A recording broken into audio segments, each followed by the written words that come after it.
നമസ്കാരം. കേരളത്തിന്റെ ചരിത്രത്തിലെ മുഖ്യമന്ത്രിമാരുടെയും പ്രതിപക്ഷ നേതാക്കളുടെയും ചരിത്രമെടുത്ത് പരിശോധിച്ചാൽ ഏറ്റവും കഴിവുകെട്ട മുഖ്യമന്ത്രി പിണറായി വിജയനും ഏറ്റവും കഴിവുകെട്ട പ്രതിപക്ഷ നേതാവ് വി.ഡി. സതീശനുമായിരിക്കും എന്നുള്ള കാര്യത്തിൽ യാതൊരു തർക്കവുമില്ല. 2 തവണ തുടർച്ചയായി ഭരണം കിട്ടി എന്നുള്ളൊരു മുഖ്യമന്ത്രിയാകാൻ കഴിഞ്ഞു എന്നുള്ളൊരു മഹാഭാഗ്യം പിണറായി വിജയനുണ്ടായി. ഒരു കഴിവുമില്ലെങ്കിലും പ്രതിപക്ഷ നേതൃസ്ഥാനത്തിരിക്കാനുള്ള ഭാഗ്യം വി.ഡി. സതീശനുമുണ്ടായി. കഴിവുണ്ടായിരുന്ന രമേശ് ചെന്നിത്തലയെ പ്രതിപക്ഷ നേതാവിൻ്റെ സ്ഥാനത്ത് നിന്ന് എടുത്തു മാറ്റിയിട്ടാണ് ഈ വി.ഡി. സതീശൻ ആ സ്ഥാനത്തിരുന്നത്. പക്ഷേ ഇപ്പോൾ മുഖ്യമന്ത്രിയാകാനുള്ള സകല അടവുകളും പയറ്റുകയാണ് വി.ഡി. സതീശൻ. ഇക്കഴിഞ്ഞ കാലയളവിൽ പ്രതിപക്ഷ നേതാവായിരിക്കുന്ന കാലയളവിൽ ഒരിക്കൽ പോലും സർക്കാരിനെ മുട്ടുകുത്തിക്കുന്ന ഒരു സമരമുറകളും നടത്താൻ വി.ഡി. സതീശന് കഴിഞ്ഞിട്ടില്ല. സർക്കാരിനെ പ്രതിസന്ധിയിലാക്കാവുന്ന എത്രയോ കേസുകളുമായി കോടതിയെ സമീപിക്കാമായിരുന്നു. ഒരു കേസിൽ പോലും വി.ഡി. സതീശൻ കോടതിയെ സമീപിച്ചിട്ടില്ല.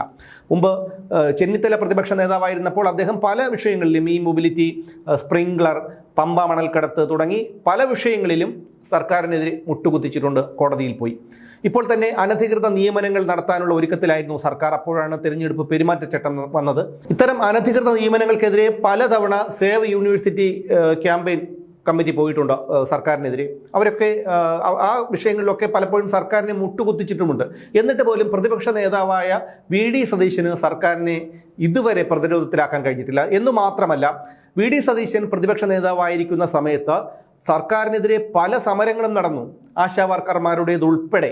പക്ഷേ സതീശൻ ഇതിലൊന്നും ഇടപെടാതെ മാറി നിന്ന് എന്തെങ്കിലും ഒരു പ്രസ്താവന നടത്തും, ഇടയ്ക്കിടെ വിദേശയാത്രകൾ നടത്തും എന്നുള്ളതല്ലാതെ ഈ വി.ഡി. സതീശനെ കൊണ്ട് പ്രതിപക്ഷ നേതാവ് എന്നുള്ള നിലയിൽ 10 പൈസയുടെ ഗുണം കേരളത്തിലെ ജനങ്ങൾക്കുണ്ടായിട്ടില്ല. അടുത്ത മുഖ്യമന്ത്രി സ്ഥാനത്തേക്ക് ആര് വരണം എന്നതിനെക്കുറിച്ച് മനോരമയും മാതൃഭൂമിയും ഒരു സർവേ നടത്തിയിട്ടുണ്ട്.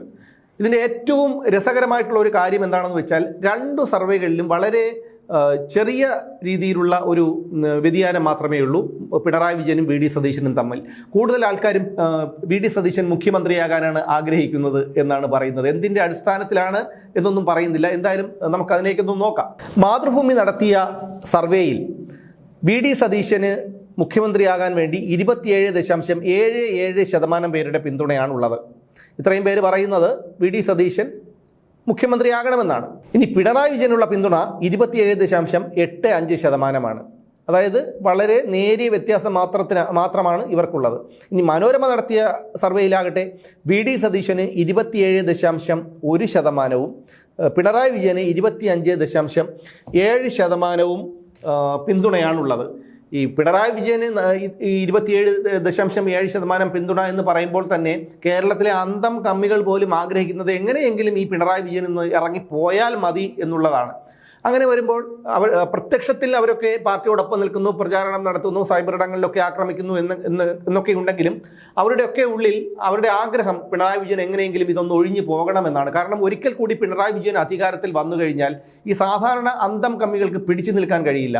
കാരണം അടുത്ത 5 വർഷങ്ങൾക്കുള്ളിൽ തന്നെ ഈ ജനങ്ങൾ ഓടിച്ചിട്ട് കൈകാര്യം ചെയ്യേണ്ട ഒരവസ്ഥ ഈ കേരളത്തിലുണ്ടാകും അന്തം കമ്മികളെ. അതുകൊണ്ട് തന്നെ പിണറായി വിജയൻ പാർട്ടിയെ നശിപ്പിക്കുകയാണെന്നും പിണറായി വിജയൻ മുഖ്യമന്ത്രിയായി വരരുത് എന്നുമാണ് ആഗ്രഹമെന്നാണ് പലരും വ്യക്തിപരമായിട്ടൊക്കെ പറഞ്ഞിട്ടുള്ളത്. രഹസ്യമായിട്ടൊക്കെ ചോദിക്കുമ്പോൾ പലരും പറയുന്നത് അതാണ്, അയാൾ പൊക്കോട്ടെ, അയാളാണ് ഈ പാർട്ടിയെ ഇത്തരത്തിലാക്കിയത്, അതുകൊണ്ട് അയാൾ ഇനി വരുന്നതിനോട് താല്പര്യമില്ല. അത് മാത്രവുമല്ല, ഒരു ഭരണമാറ്റം ആവശ്യമാണ്, ഞങ്ങളൊക്കെ പാർട്ടിക്കാരാണ്, ഭരണമാറ്റം ആവശ്യമാണ്, അടുത്ത തവണ വന്നോട്ടെ CPM LDF അധികാരത്തിൽ വന്നോട്ടെ, പക്ഷേ ഒരു തവണ കോൺഗ്രസ് ഭരിച്ചിട്ട് അടുത്ത തവണ വന്നു കഴിഞ്ഞാൽ ഇത്രയും അഴിമതി ഉണ്ടാകില്ല എന്നാണ് ഈ CPMൻ്റെ അണികൾ പോലും രഹസ്യമായി പറയുന്നത്. ഇനി വി.ഡി. സതീശനുള്ള പിന്തുണ 27.10% വി.ഡി. സതീശനുള്ളത്.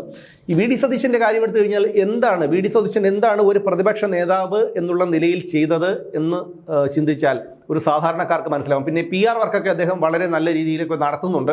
അതിൻ്റെ ഒരു ഗുണം കൊണ്ട് ഇത്തരത്തിലുള്ള കാര്യങ്ങളൊക്കെ ഉണ്ടാകും. ഇവിടെ നമ്മൾ മനസ്സിലാക്കേണ്ട ഒരു കാര്യം, ഈ മനോരമയും മാതൃഭൂമിയും നടത്തിയ സർവേകളിൽ ഈ പിണറായി വിജയനും വി.ഡി. സതീശനും ഒരേ രീതിയിലുള്ള ഒരു സർവേ ഫലമാണ് വന്നിരിക്കുന്നത് എന്നുള്ളതാണ്. ഇതിൽ നിന്ന് തന്നെ നമുക്ക് കാര്യം വ്യക്തമാകും. ഇത് പെയ്ഡ് ന്യൂസ് ആണെന്ന് ആരും പറയില്ല. പ്രതിപക്ഷ നേതാവായ വി.ഡി. സതീശൻ്റെ പ്രകടനത്തിൽ 35.30% പേരും മുഖ്യമന്ത്രിയുടെ പ്രകടനത്തിൽ 31.30% പേരും സംതൃപ്തരാണെന്നാണ് മനോരമയുടെ സർവേ പറയുന്നത്. ഇത് മനോരമ ന്യൂസ് സീ വോട്ടർ സർവേയിൽ ഇവിടെ ഫലമാണ് ഇന്നലെ ഇവർ പുറത്തുവിട്ടത്. ഈ സർവേയിൽ പങ്കെടുത്ത 49.5% പേരും സർക്കാർ മാറണമെന്നാണ് ആവശ്യപ്പെട്ടിരിക്കുന്നത്. എന്നാൽ 45.90% പേർ ഇടതുമുന്നണി സർക്കാർ തുടരണമെന്ന് അഭിപ്രായപ്പെട്ടു. അപ്പോൾ ഇവർ നടത്തിയത് ഇനിയിപ്പോൾ പല പാർട്ടി മീറ്റിങ്ങുകളിലാണോ ഈ സർവേ നടത്തിയതെന്ന് നമ്മൾ സംശയിക്കേണ്ടി വരും. കാരണം പൊതുജനങ്ങളുടെ ഇടയിൽ ഇറങ്ങി ഒരു 100 പേരോട് ചോദിച്ചു കഴിഞ്ഞാൽ ഒരു 80 പേരും പറയുന്നത് ഈ സർക്കാർ മാറണമെന്നാണ്. അതിൽ ഒരു 20 പേര് ഈ അന്തം കമ്മികളല്ലാത്തവരും അല്ലാതെ തെറ്റിദ്ധരിക്കപ്പെട്ടവരും ഒരു പക്ഷേ പിണറായി സർക്കാർ അധികാരത്തിൽ തുടരണം എന്ന് ആവശ്യപ്പെട്ടേക്കാം. അല്ലാതെ 80% പേരും പറയുന്നത് പിണറായി സർക്കാർ മാറണമെന്നാണ്. പക്ഷേ എങ്ങനെയാണ് ഇത്രയധികം പിന്തുണ മനോരമയുടെ സർവേയിൽ പിണറായി വിജയന് വന്നത് എന്നറിയില്ല.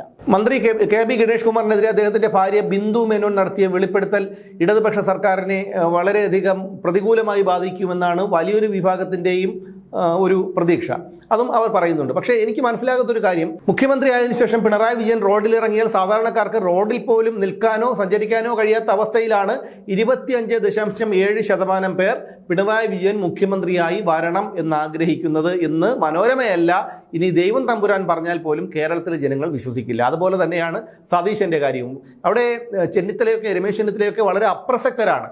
ഇവരുടെ ഒന്നും ചർച്ചയിൽ പോലും ഇല്ല. എനിക്ക് തോന്നുന്നു 12% മറ്റോ ആണ് മാതൃഭൂമിയിൽ മുഖ്യമന്ത്രിയാകാൻ വേണ്ടി ജനങ്ങൾ ആഗ്രഹിക്കുന്ന രമേശ് ചെന്നിത്തലയുടെ പിന്തുണ. ഇതൊക്കെ പെയ്ഡ് ന്യൂസ് ആണെന്നുള്ള കാര്യം എന്തായാലും ആരും അങ്ങനെ ഒരു സംശയമൊന്നും എനിക്ക് തോന്നുന്നില്ല ആർക്കും തോന്നുമെന്ന്. എന്തായാലും കേരളം കണ്ട ഏറ്റവും കഴിവുകെട്ട പ്രതിപക്ഷ നേതാവും ഏറ്റവും കഴിവുകെട്ട മുഖ്യമന്ത്രിയും വീണ്ടും മുഖ്യമന്ത്രിമാരായി വരാൻ ആഗ്രഹിക്കുന്ന ഈ സർവേ ഇത് ജനങ്ങളെ കബളിപ്പിക്കുന്നതാണ് എന്ന് എടുത്തു പറയാതെ വയ്യ.